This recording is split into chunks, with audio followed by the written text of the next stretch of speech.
morning is January 6th. We start out with a prayer from First Prayers. For air and sunshine, pure and sweet, we thank our Heavenly Father. For grass that grows beneath our feet, we thank our Heavenly Father. For lovely flowers and blossoms gay, for trees and woods in bright array, for birds that sing in joyful lay, we thank our Heavenly Father.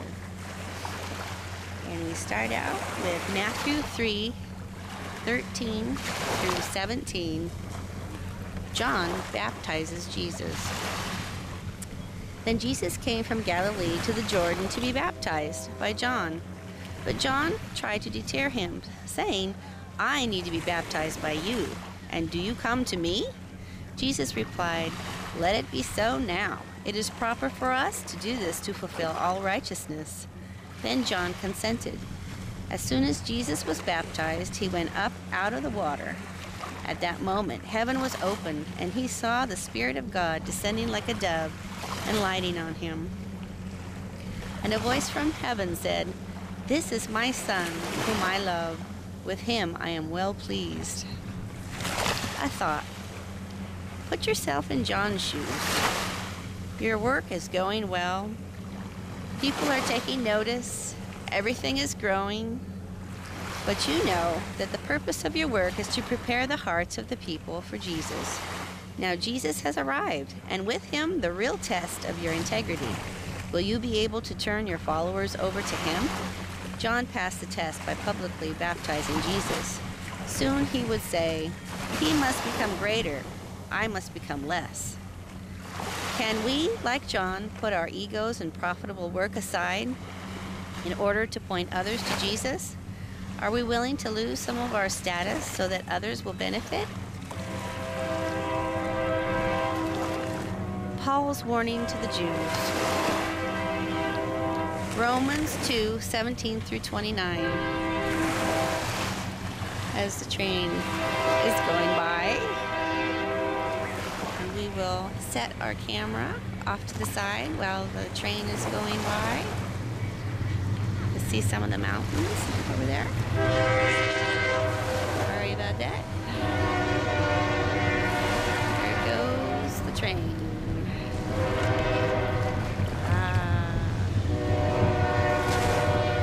Beautiful mountains. Okay, now let's get back to our reading. And here we go. Now you, if you call yourself a Jew, if you rely on the law and brag about your relationship to God, if you know His will and approve of what is superior because you are instructed by the law, if you are convinced that you are a guide for the blind, a light for those who are in the dark, an instructor of the foolish, a teacher of infants, because you have in the law the embodiment of knowledge and truth, you then, who teach others, do you not teach yourself?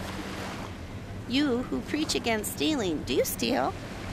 You who say that people should not commit adultery, do you commit adultery? You who abhor idols, do you rob temples? You who brag about the law, do you dishonor God by breaking the law? As it is written, God's name is blasphemed among the Gentiles because of you. Circumcision has value if you observe the law, but if you break the law, you have become as though you had not been circumcised. If those who are not circumcised keep the law's requirements, will they not be regarded as though they were circumcised? The one who is not circumcised physically and yet obeys the law will condemn you, who even though you have the written code and circumcision are a lawbreaker. A man is not a Jew if he is only one outwardly, nor is circumcision merely outward and physical. No, a man is a Jew if he is one inwardly, and circumcision is circumcision of the heart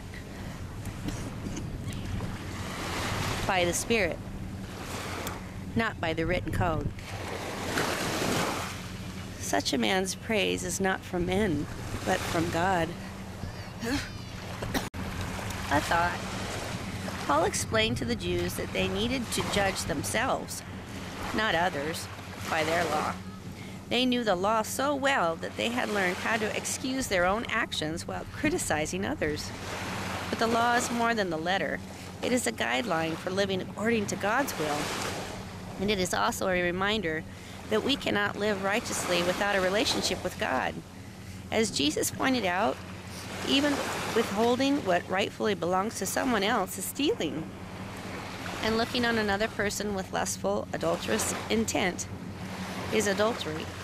Before we accuse others, we must look at ourselves and see if that sin in any form exists within us.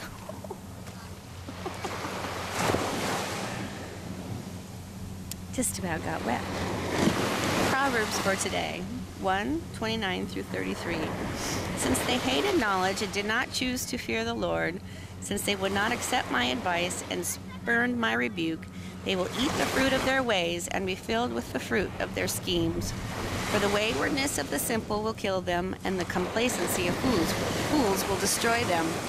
But whoever listens to me will live in safety and be at ease, without fear of harm.